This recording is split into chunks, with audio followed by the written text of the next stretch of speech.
Hi everyone, welcome back to my channel English Literature 101. The topic for today is a story titled Taro's Reward, prescribed in CBSE for class 6 in the book named Honeysuckle.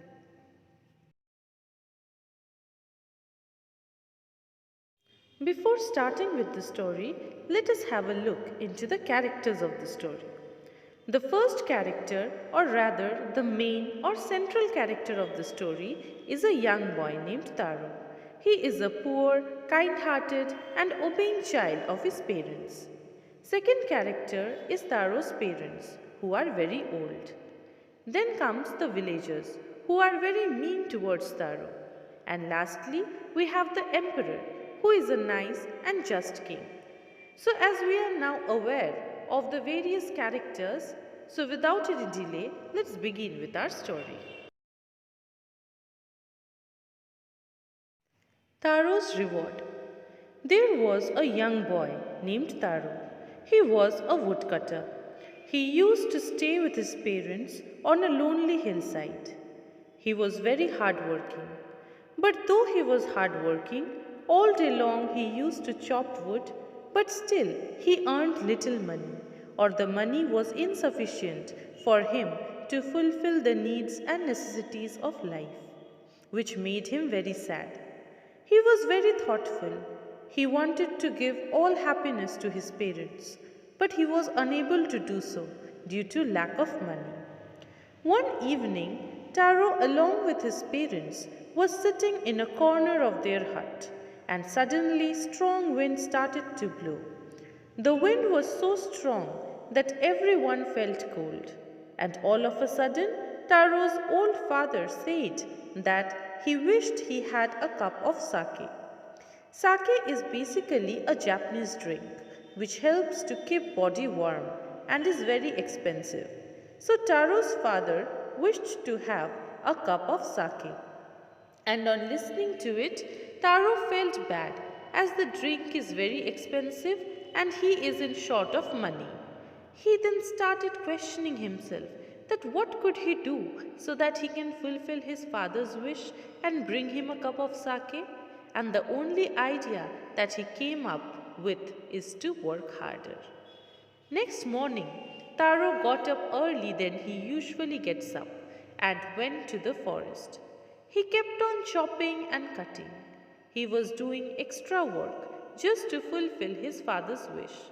The sun was at the top, but Taro did not stop chopping. He felt the heat. He took off his jacket. His mouth was dry. He was thirsty. His face was wet with sweat, but he continued working.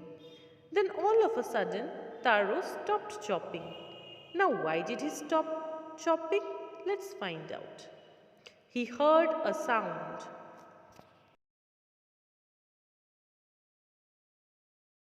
The sound was of rushing water. But Taro thought that he had never seen a stream in that part of the forest. So, how is it possible for him to hear the sound of water? But as Taro was thirsty, he dropped his axe and he ran towards the direction of the sound. As Taro moved ahead, he saw a beautiful little waterfall behind a rock. Seeing it, he was excited, and as he was thirsty, without delaying, he kneeled and took a sip. But adding to his excitement, he was amazed to discover that what he thought was water was not water but sake, that expensive drink that he wished for his parents. Seeing this, he quickly filled his pitcher or his pot with sake and hurried home. After reaching home, he offered the drink to his father, and with a sip of sake, his father stopped shivering and he was happy and delighted. That afternoon, one of Taro's neighbor visits their house, and Taro's father offered her a cup of sake. The lady drank the sake and thanked Taro's father. But somewhere the lady was greedy and mean. She heard Taro's story about the magical waterfall, and thanking them for the cup of sake, she left in a hurry. And as soon as she came out of the house, she started spreading the story of magical waterfall throughout the whole village. And by the evening, there was a long procession of visitors who starts visiting Taro's house and took a sip of the sake. And within an hour, the pitcher of sake was empty.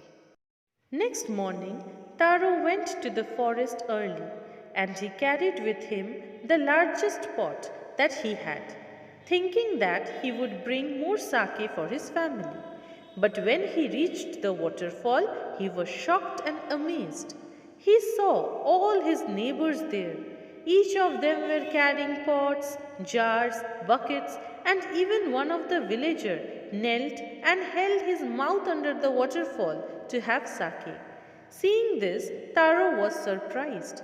But he was more surprised when he heard that the man who held his mouth under the waterfall shouting that it's cold water, there was no sake.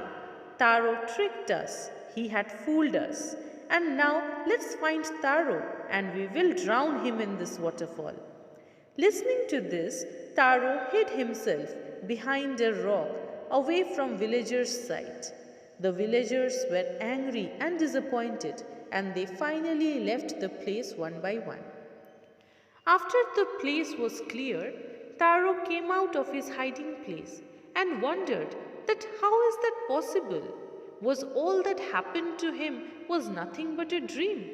Thinking this, Taro again went near the waterfall and tasted the liquid. And guess what? It was not water but sake.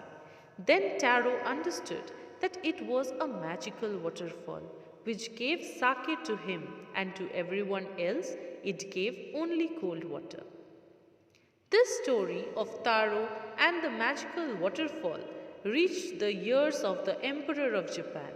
He called Taro and rewarded him with 20 pieces of gold for being good and kind hearted. And the Emperor also named this magical waterfall after Taro.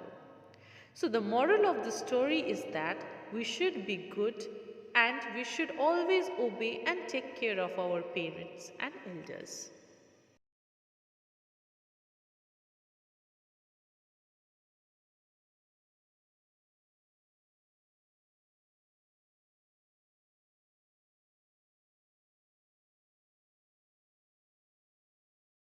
So guys, that's all for today's video.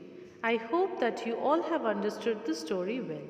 If you have any queries related to the story, do let me know in the comment section below. And please don't forget to like, share and subscribe my channel. Those who haven't subscribed my channel yet, I would request them to please like, share and subscribe it, and don't forget to hit the bell icon for further updates. Thank you.